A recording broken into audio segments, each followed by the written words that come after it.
Shalom saudara, saya Albertus kembali dengan Warta Berita hari ini dari Radio Voice FM, dan saya akan mulai dengan Warta Berita pertama. Warta Berita hari ini dikutip dari situs berita VOA, Voice of America. Hubungan Rusia dan Korea Utara semakin dekat saat ulang tahun Presiden Rusia Vladimir Putin. Pemimpin Korea Utara Kim Jong-un mengirimkan ucapan selamat ulang tahun kepada Presiden Rusia Vladimir Putin yang berulang tahun pada tanggal 7 Oktober. Ia mengucapkan selamat karena Putin menghancurkan tantangan dan ancaman Amerika Serikat, pertanda baru semakin dekatnya hubungan kedua negara. Saudara pendengar, Korea Utara mencoba memenuhi kebutuhan Rusia akan hubungan pertemanan dengan semakin meningkatnya upaya untuk mengisolasi Rusia setelah invasinya ke Ukraina. Moskow semakin menghargai hubungannya dengan Korea Utara. Korea Utara yang berpaham komunis didirikan pada masa awal Perang Dingin dengan dukungan Uni Soviet. Korea Utara kemudian berperang melawan Korea Selatan dan sekutu-sekutu baratnya hingga menemui jalan buntu dalam Perang Korea pada tahun 1950-1953. Negara itu amat bergantung pada bantuan Soviet selama puluhan tahun. Keruntuhan Uni Soviet pada tahun 1990-an memicu gelombang kelaparan yang mematikan di Korea Utara. Para pemimpin Pyongyang terdahulu kerap menggunakan Beijing dan Moskow untuk menyumbangkan satu sama lain. Namun Kim Jong-un cenderung memiliki hubungan yang dingin dengan keduanya setelah China dan Rusia bergabung dengan Amerika Serikat untuk menjatuhkan sanksi Barat atas uji coba nuklir yang dilakukan Korea Utara.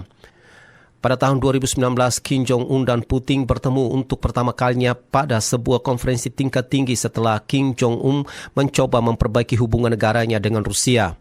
Sejak itu Rusia menyusul langkah China menentang sanksi-sanksi baru bagi Korea Utara, memveto dorongan menjatuhkan sanksi yang dipimpin Amerika Serikat Mei lalu, dan secara terbuka membela Dewan Keamanan PBB sejak lembaga itu mulai menghukum Pyongyang pada tahun 2006. Korea Utara membalas dukungan Rusia kepadanya dengan mendukung secara terbuka invasi Rusia ke Ukraina pada Februari lalu. Korea Utara menjadi satu dari sedikit negara yang mengakui kemerdekaan wilayah-wilayah Ukraina yang memisahkan diri. Pada minggu ini Korea Utara menunjukkan dukungannya terhadap pencaplokan beberapa wilayah Ukraina oleh Rusia. Beberapa pengamat politik berteori dukungan timbal balik itu membuka realitas geopolitik baru. Moskow membantah telah melanggar sanksi PBB, namun kapal-kapal tangki Rusia dituduh membantu menghindari batasan ekspor minyak ke Korea Utara.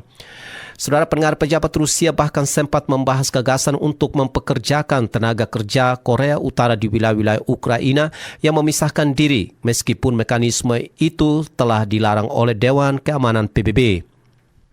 Dan saudara pendengar, demikian Warta Berita dari Radio Voice FM. Saya Albertus bersama seluruh staf Radio Voice yang bertugas mengucapkan terima kasih dan Tuhan memberkati.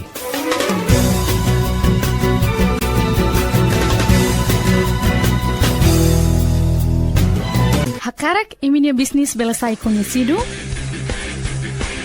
Radio Voice loke espaço bamaluk businessman sira hodi monta iminia produto. O NGO no instituição nebe hakarak monta publicidade e Radio Voz. Ami oferece hofoli nebe familiar tebes.